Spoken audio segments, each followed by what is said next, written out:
क्या YouTuber Manoj day ने अपनी ही ऑडियंस के साथ कर दिया स्कैम? आसो फ्लाइंग फिश को किसने किया स्कैम, आइए जानते हैं। राधे राधे दोस्तों, कैसे हैं आप लोग? तो चलिए बात करते हैं आज की कुछ खबरों के बारे में। यूट्यूबर मनोज डे के एक फैन के साथ हो गया 5 लाख रुपए से भी ज्यादा का स्कैम। वो कुछ ऐसा कि मनोज डे अपने फेसबुक पर फोटो शेयर करते रहते हैं, तो उन्हें फोटो के कमेंट सेक्शन में अक्सर उनके फैंस उनसे हेल्प मांगने के लिए कमेंट करते हैं। तो क्या हुआ कि किसी ने सेम मनोज डे जैसा ही फेसबुक पेज बनाया, प्रोफाइल फोटो लगाई और उन लोगों को कांटेक्ट करना शुरू कर देते हैं जिससे हेल्प चाहिए होती है। इससे क्या होता है कि ऑडियंस को ये लगता है कि मनोज डे ने ही उनको कांटेक्ट किया, बट ऐसा होता नहीं। और बाद में हेल्प करने के नाम पर लोगों से कुछ पैसे मांगे जाते हैं और पैसे देने के बाद स्कैमर उन लोगों को ब्लॉक कर देता है। तो यही हुआ मनोज डे के एक फैन के साथ। उसको भी किसी स्कैमर ने कांटेक्ट किया और फेक वीडियो कॉल करके प्रूव कर दिया कि वो स्कैमर मनोज डे ही है। और जब सामने वाले पर्सन को यकीन हो गया कि वो मनोज डे है, तो स्कैमर पैसे मांगना शुरू कर दिया और उस पर्सन को 1 साल से ज्यादा कंटिन्यू बेवकूफ बना कर पैसे मांगता रहा, जिसमें उस पर्सन ने टोटल 5 लाख रुपए से भी ज्यादा अमाउंट दे दिए।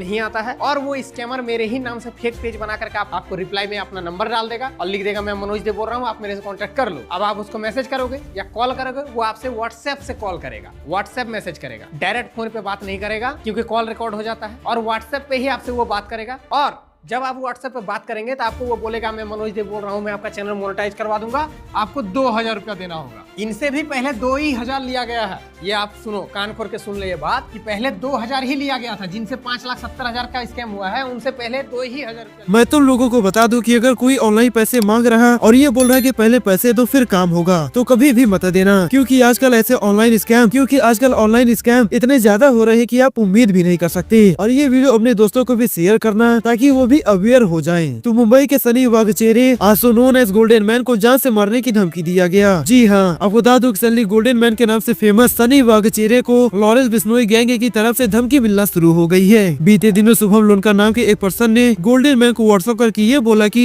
अगर पैसे नहीं दिए तो उनका भी वही हाल होगा जो बाबा सिद्दीकी का हुआ था और उसके बॉडी में सोने से ज्यादा पित्तल यानी कि बुलेट भर दी जाएंगी। अब बता दूं कि सनी वाघचेरे की ये कॉल एक कनेडियन नंबर से आया था। आंसू ने 5 दिन का अल्टीमेटम भी दिया गया है पैसे देने के लिए। तो आप लोगों ने एक चीज नोटिस किया होगा कि ये धमकी भरे कॉल, फिरौती की मांग आजकल कुछ ज्यादा ही सामने आ रही और इस चीज में एक गैंग का नाम भी बार बार सामने आ रहा। अब सवाल ये है कि क्या कोई और गैंग लॉरेंस बिश्नोई के नाम पर ये काम कर रही या फिर ये गैंग लॉरेंस बिश्नोई की ही है। हालांकि गैंग कोई भी हो, बड़ी चीजों को रोकना काफी ज्यादा जरूरी है, नहीं तो ऐसे कोई भी फॉरेन में बैठकर क्राइम करना शुरू कर देगा और लोग परेशान होते रहेंगे। तो नेक्स्ट आपको बता दूं कि फ्लाइंग फिश के साथ हो गया स्कैम। जी हाँ, वैसा बता दूं कि ये कोई 1,00,000-2 लाख का स्कैम नहीं था, it was just 800 rupee scam. But अगर उसको बड़े लेवल पर देखा जाए तो इट इज रियली कंसर्निंग। हुआ क्या कि फ्लाइंग फिश को लखनऊ जाना था एक इवेंट के लिए, तो उन्होंने रैपिडो से एक राइड बुक की थी एयरपोर्ट तक जाने के लिए। और जब रैपिडो वाला आया तो उसने फ्लाइंग फिश को पिक तो किया, बट उसने राइड स्टार्ट नहीं की। इट मींस कि उसने रियल में तो राइड स्टार्ट कर दिया, बट फोन के ऐप में राइड स्टार्ट नहीं किया। और जब फ्लाइंग फिश अपने लोकेशन पर पहुंच गया तो रैपिडो वाला बोला कि आपके फोन में किराया कितना शो कर रहा। तो फ्लाइंग फिश ने समथिंग 800 रुपी बोला और वो ड्राइवर को दे दिए, जिसके बाद रैपिडो ड्राइवर ने राइड को कैंसिल कर दिया। अब इससे क्या हुआ कि रैपिडो वाले ने राइड तो स्टार्ट किया नहीं था स्टार्टिंग में ही, बट उसने पैसेंजर को पिक तो किया था और बाद में राइड कैंसिल कर दिया। तो इससे ये हुआ कि रैपिडो कंपनी को ये लगेगा कि ये राइड कैंसिल हो गई और स्टार्ट हुई ही नहीं थी, बट ऐसा हुआ नहीं था। और जितना भी पैसा बना वो चला गया रैपिडो वाले के जेब में और कंपनी को लग गया बहुत बड़ा वाला चूना। अगर देखा जाए तो ये एक 800 रुपए का ही स्कैम है, बट अगर एक बड़े लेवल पर देखा जाए तो ये कितना बड़ा स्कैम डेली हो रहा है वो बड़ी ही आसानी से गेस किया जा सकता है।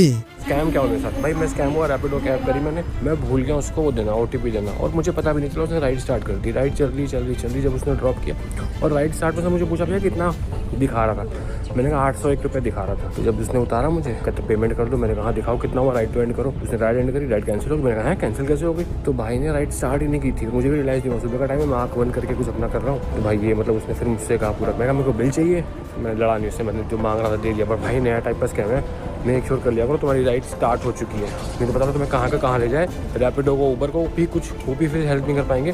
बिकॉज अब मैंने हेल्प के लिए मांगा तो कहते सर आपने तो राइड करी नहीं हमारे साथ, आपने तो राइड कैंसिल कर दी।